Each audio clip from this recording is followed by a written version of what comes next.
Hey, it's Brian Terrian here from the Disability Digest. Welcome. Happy Friday. I want to take the time today to do a few things. First of all, I want to go through, explain some of the key areas that we can assist individuals that are looking to either get their benefits or are on their benefits and want to maximize them.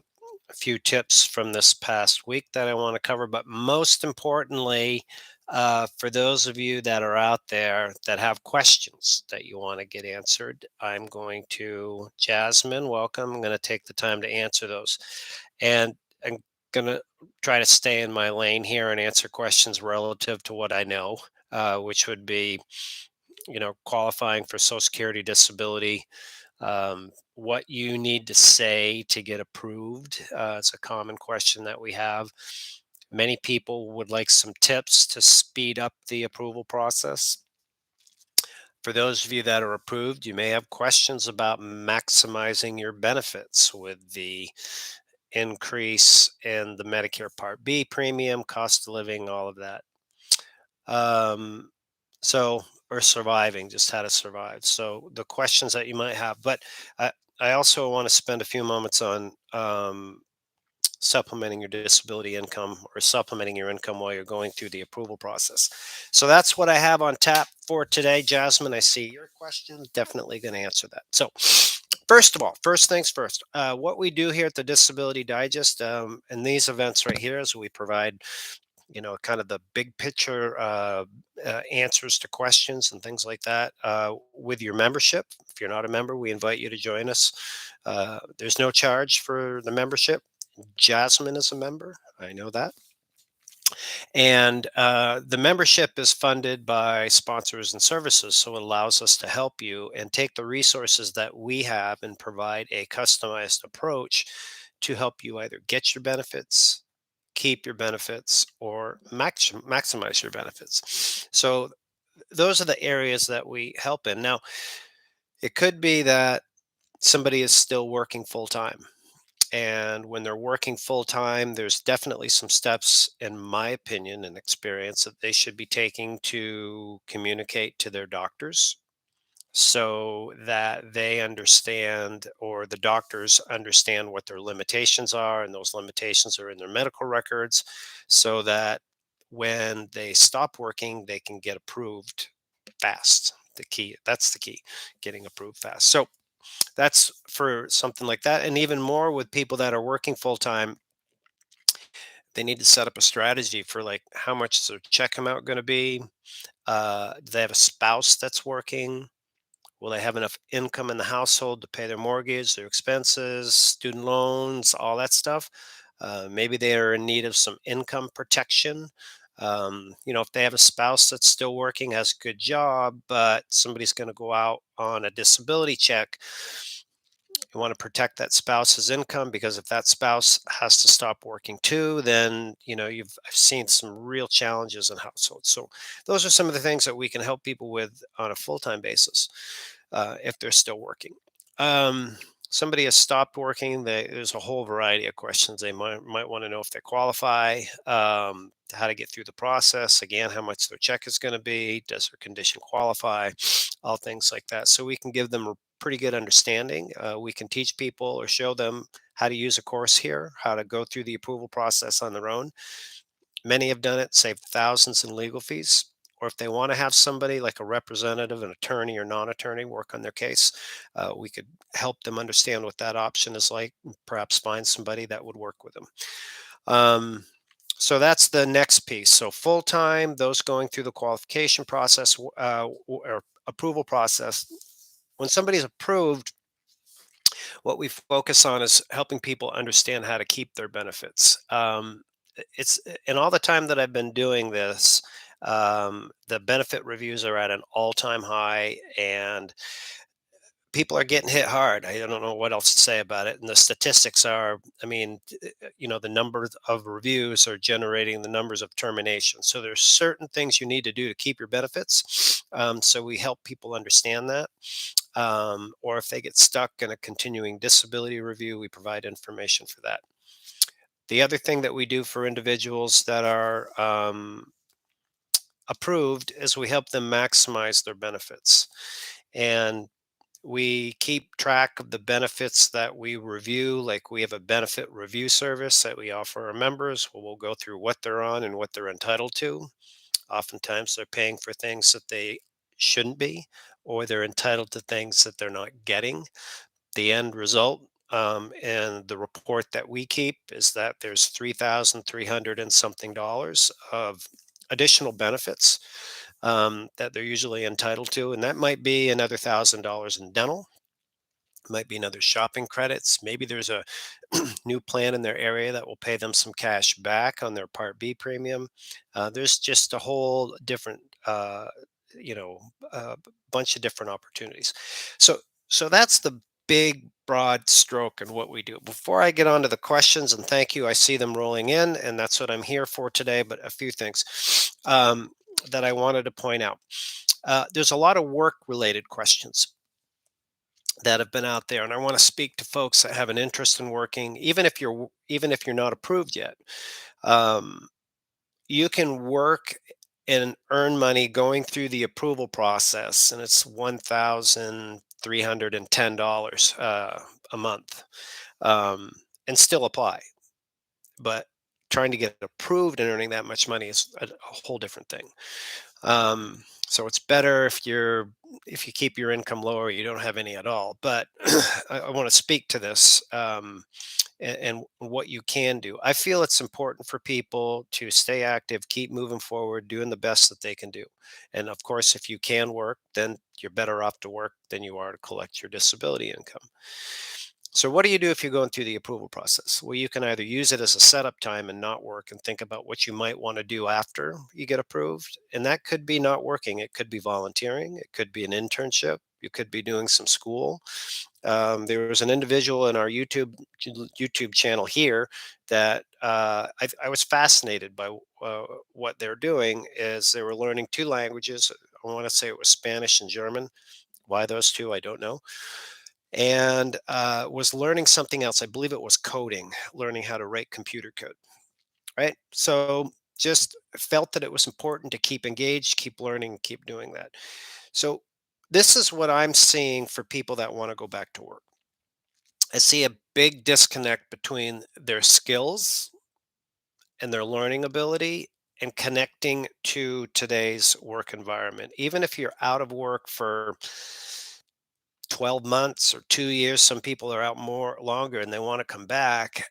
They might have the knowledge and the communication skills, but being able to learn how to use like an online database, an online phone system, and to have themselves competitive like that is where I see the gap. So I encourage people to do things on their own, to be proactive, to, I don't know if it's learning a language or a hobby or doing something where you're learning and growing. But if you do want to find a job or work a job online and you have not done anything for a while, I strongly encourage you to, get those skills ramped up. And we've put out other information on our channel here about how to do that. We've partnered with a company that will actually work with you and they'll train you for free to get your skills ramped up. But just simply volunteering somewhere could be a great way to do it.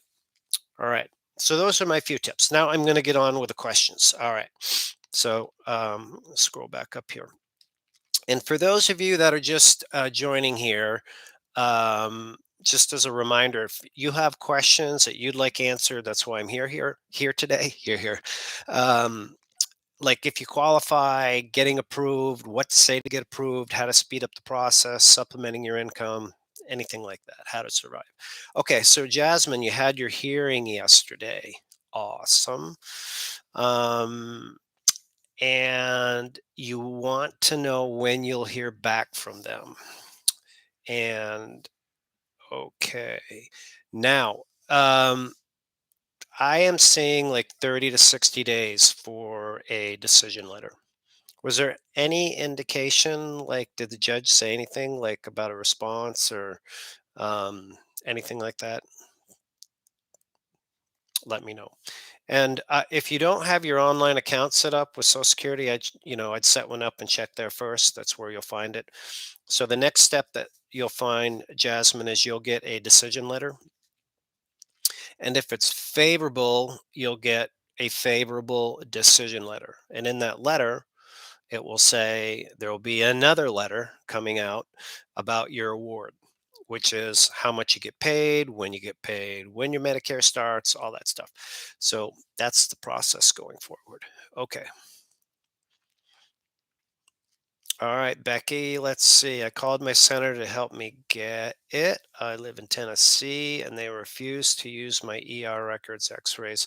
I presume that you are referring to Social Security refused to use your ER records, x rays, etc. And I had zero income for 15 years. Wow. Um,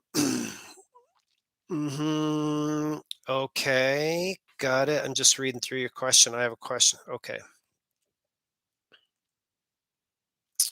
I'm wondering, Becky, based on the time that it took you to get approved, if you're saying that you're approaching the 2-year wait for Medicare, but um, Medicare starts 24 months from the eligibility date on the very top of your award letter. And many people don't, many people think it's like 24 months from the award letter. So let me just go into the last question here. I have a question about Medicare. Okay. Okay. If you're in Tennessee, if you're a member here, you can contact us and we can put you in touch with a resource that you can speak to. It's totally free, it doesn't cost you anything. And they can find out if you're currently eligible right now, or if you're not eligible right now, when you would be. I'd recommend it because it'll help you. Let's say you're eligible 6 months from now. You can enroll 3 months before your eligibility month, the month of, and 3 months after. So planning, helping understand what you're entitled to. I don't think there's, even if you're 6 months out, it would be good to do that.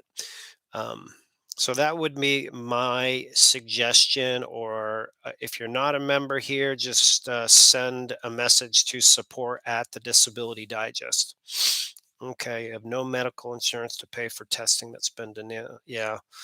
Um, what about low cost, no cost clinics in your area? Have you looked into that? Centers for Independent Living.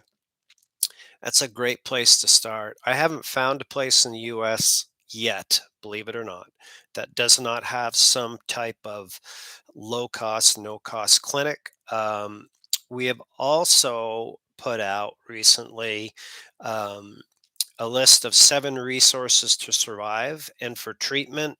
In there, there's resources at the county level many people don't know about. So what I can do is when this is done, it's going to publish, and then it might take like, I don't know, 45 minutes or so to get updated. But I will put below this the resources to survive, and I would look in there under county resources and centers for independent living to help you out with your treatment. Okay, I'm on to the next question here. You guys are doing great. Um, Pardon my dog, Ika. Seems to be interested in something. Okay, so Jasmine, I'm back to you. No, she didn't say anything. Only thing, but was apart from talked about jobs. When you're in a hearing and sounds like you had a vocational rehabilitation expert, and if that vocational rehabilitation expert said, there's usually 3 scenarios. If the vocational rehabilitation expert said no, that there are no jobs available, that's a really good indication. It doesn't mean it's a slam dunk approval, but it's a good indication. So, or if it's not that, she might have said yes to one and no to 2 other of the hypotheticals. Okay, so Becky, I'm back to you. For Medicare, yes, Medicare A and B is an automatic enrollment. That's a good question. So when you become eligible, you'll be automatically enrolled. And there's a couple points on this that you want to be aware of, and others as well. You should get your cards in the mail, but not everybody does. So it's good to know. And then you'll have Medicare Part A, which is free. And that covers your hospital visits and all of that. And then Medicare Part B, which is 148.50 right now this year, but next year it goes up $20 or something. That will start to automatically come out of your disability check. Now, if your disability check is below $1,500 and it's your only source of income, these are general rules, or as a couple, it's below 2,500, then it is likely that you can get the state to pay for it. And we have the directions to help you do that here. Many people miss that thing. They might miss it for 5 or 6 months, and then they find out about it and they're like, oh, I've been paying for this thing. I've met people who've been on it for years. And what could happen is they get approved for disability, they've got some financial resources, but then they spend them down. They don't know about this opportunity, and it exists in every state. Um, and they end up paying for it. So that's a big heads up on that. Um, okay.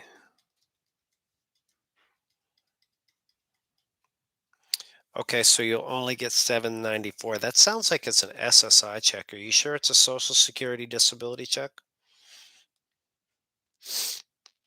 Well, if you know you're going to be Medicare eligible, then that's the answer right there. It could be. Okay.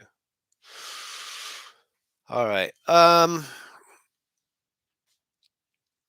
Jasmine, I see your note there about the jobs. All right. Um, Something to keep in mind that if you're under 50, which I forget your age, that you do need to prove that you cannot do any job in the US, right? It's not necessarily what you did before for work, but it would be like any menial job, like somebody might work on a production line where packages come down and they need to pick them off and sort them and put them in bins, or a greeter at Walmart, or a ticket taker at a movie theater, any job like that. If you're over 50 and you've had a solid work history, then there's the opportunity to prove that you can't do that specific job, right? So those are two things there. 25, right? Right. Um, anyway, Jasmine, we hope for the best.